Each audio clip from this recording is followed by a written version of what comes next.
Ассалаумағалейкум, жақсыларым, қалайсыздар, амансыздар ма? Депутаттарымыз дабыл қағып жатыр. Бұрын қазақтың қыздарын жат жұрттық дейтін болсақ, қазір өкінішке орай көп қызымыз жат ұлттық болып жатыр. Бұрын мұсылман бауырларымызға шыққанның өзін қызғанышпен қарайтынбыз, қазір айдаладағы Африканың қара азаматтарының етегінен ұстап қынжылтып жатыр.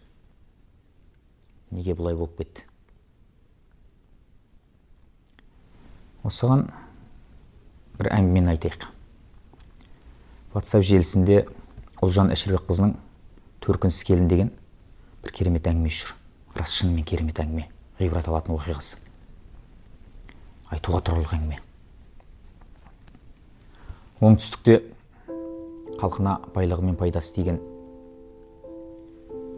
Жарлы Жақыбайдың керегіне жараған ауылының панасы болған Үндемес байдың жастық шағында басынан өткен оқиғасы екен. Ол кезде байлар малын бағатын малшысы бар, керегіне жарайтын жалшысы бар, малын қорғайтын батыр азаматтары бар, дауын шешіп беретін орақ тілді шешені бар, сән салтанатымен, серілерімен бірге жүретін болған ғой. Және ауылының керек жарағын қамтамасыз ету ол байдың мойнындағы міндет. Сол Түркістандағы әкесінің малын айдап, керуен бастап Үндемес, Өзбектің Ташкент, Бұхара, Самарқанд, Хиуа сияқты саудасы дамыған үлкен қалаларына барып, мал сатып, түскен қаражатына ауылдың керек жарағын алып келетін болған. Азық, түлік, ине, жіп деген сияқты. Сондай бір сапарда жолдан адасып, Сарыағаш төңірегінде бір ауылға кезігеді. Артына мал айдап келе жатқан жігіттері келгенге дейін тыныға тұруды ұйғарған Үндемес осы ауылға аттың басын бұрып бір демалып алғысы келеді. Бірақ не деп барады, кіммін деп барады, білу керек, кімнің ауылы екенін сұрастыру керек. Сөйтіп тұрғанда көш бастап келе жатқан Үндеместің әкесіне қызмет қылған көпті көрген қария қазір уайымдама, бұл мәселені өзім шешем деп, ауылдың шетінде мал бағып жүрген бозбаланы көреді. Сол баланың жанына барып, бұл кімнің ауылы деп сұрайды. Бала кімнің ауылы екенін айтады. Бірақ Үндемес те қасындағы серіктері де ол ауылдың иесін танымайды. Бір қараса жұпыны ауыл, жағдайы жоқ ауыл көрініп тұр. Не өте жағдайы төмен ауыл, не жағдайы болмай көше алмай қалған ауыл. Бөлініп. Осыны ұйғарады. Бірақ енді құрметпен бару керек. Ауылдарыңда Түркістан жақтан осындай елден, осындай ұрудан келін бар ма деп сұрайды. Құда болып барғысы келіп тұр ғой енді. Сөйтіп тұрғанда жаңағы бала қуанып кетеді. Жақып ағамның үйіндегі келін жеңгеміз. Түркістан жақтың қыз деп естуші едім. Ұруы да сол сіздердікімен сәйкес келіп тұр. Соның төркінсіздер ме деп қуанып кетті. Оның төркіні жоқ бет деп сұрайды. Иә, өткенде менің екі ағам бар. Бір жеңгемнің төркіндері келгенде қазан табақтың басындағы әйелдер әңгіме қылып тұрады.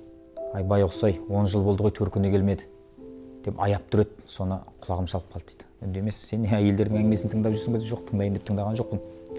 Қазан табақтың бір шетін көтеріп жіберші деп өтініш қылған соң барып едім. Құлағым осы әңгімені шалып қалды. Онда сол жеңгеңнің төркіндері келе жатыр деп сүйінші сұрады жаңа қария. Сөйтіп аузын жиып үлгерместен аттың басын ауылға бұрып бала сүйінші сұрап кетеді. Үндемес қарияға қарап, бірдеңені бүлдіріп қойдық қой. Қазір бала барып үміттендіріп қояды ғой. Ал біз танитын бұл ауылда шынымен қыз жоқ қой. Бірдеңені бүлдірдік ау дейді. Бірақ енді шегінетін жол жоқ. Бала сүйінші сұрап ауылға қарап бара жатыр. Баланың артынан енді құда болып ауылға қарап бару керек, басқа амал жоқ. Сөйтіп ауылға Үндемес сән салтанат жарасқан серіктерімен бірге келсе, құда келе жатыр деп бүкіл ауыл жиылып тұр екен.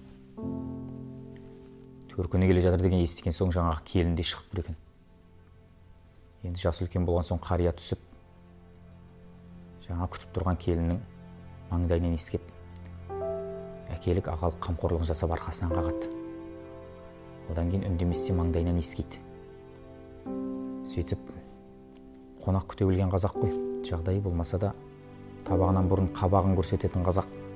Қонақ жайлық қабағын көрсетіп, қолдан келгенше құшағын ашып, алыстан келген қонақтарды киіз үйге кіргізеді. Үндемес келгеніне ұялады. Үйдің сырты қандай жұпыны болса, іші де дәл сондай жұпын екен, қонақ күтетін жағдай жоқ. Бірақ енді амал жоқ. Сөйтіп отырғанда ауылдағыларда қызық сұрақ пайда болады ішінде. 10 жылдан бері артынан төркіні келген жоқ. Мынандай бай төркіні болса, бұлар неге келмеген? Бұлар біздің ауылға шатасып кеткен жоқ екен деген ой келеді. Жұрттың бәрі осындай ойда отырғанда бір жас жігіт: "Ау ағалар, көлденең жүрген көк атты емессіздер ме? Бұл ауылда іздеп жүрген қарындастарыңыз болса, есімі кім еді, біле отырайық. Шатасып кеткен жоқсыздар ма?" дейді. Жаңағы бала аузын жиып үлгерместен, ешкімге көрсетпей, дастархан жайып жүрген келіншек сырғасын ұстап өтіп кетіпті. Осыны байқап қалған Үндемес былай дейді: "Жақсы елге келген келін, жаман елге келген келін келісіп деуші еді. Сіздердің елдеріңізге келіп қалай аталып кеткен білмеймін, біз қарындасымызды елімізде сырғаш дейтінбіз, сырғалым дейтінбіз, сырғагүл деп еркелететінбіз. Ал қазір қалай аталған қайтам" дейді. Сонда жігіт кешірім сұрап: "Аға, кешіріңіздерші. Өтіп бара жатқан біреу ғой деп едім. Мен айыпқа бұйырмаңыздар. Шынымен төркін екенсіздер" дейді. Сөйтсе, жаңа келіншектің есімі шынымен де сырғагүл екен. Кейін сұрастырып білсе, жалғыз кемпірдің қызы екен. Төркін деп артынан іздеп келетін ағайындарының жағдайы болмай, 10 жылдан бері екі көз төрт болып төркіндерінің жолына қарап, әбден күте-күте шаршаған келін екен.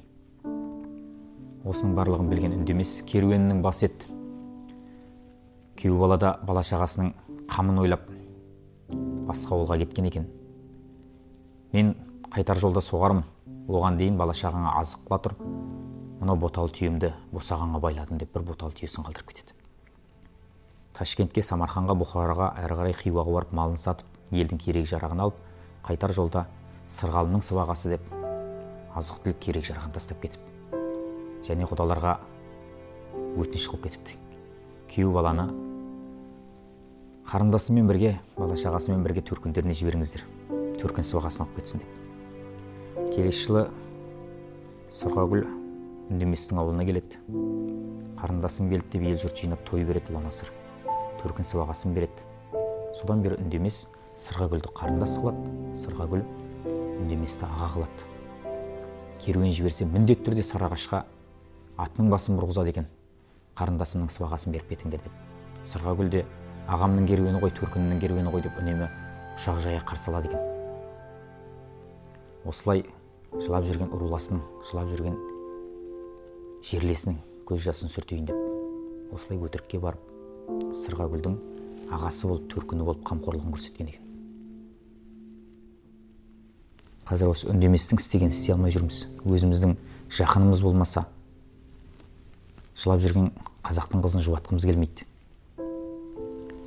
Жылап жүрген қазақтың қызының мұңын тыңдағымыз келмейді. Егер барлығымыз осы Үндемес сияқты әрқайсымыз бір қазақтың қызының жоғын тауып беріп, мұңын тыңдап, жағдайын жасап, аға болып қамқорлығымызды көрсете алсақ, бізден көрген қамқорлықты шетелдің азаматынан іздемеуші еді. Қазір осы Үндемес сияқты қазақтың азаматтарының аз болуының кесірінен көп қыздарымыз қазақтың жігіттерінен қамқорлық көре алмаған соң өзге ұлтқа кетіп жатыр. Кейде осындай ағалық қамқорлық көрсете алмай, кейде арам пиғылмен қазақтың қыздарын өзіміз бүлдіріп жатырмыз. Сол кезде осы Үндеместей қазақ бола алмағанымызға қамығамыз.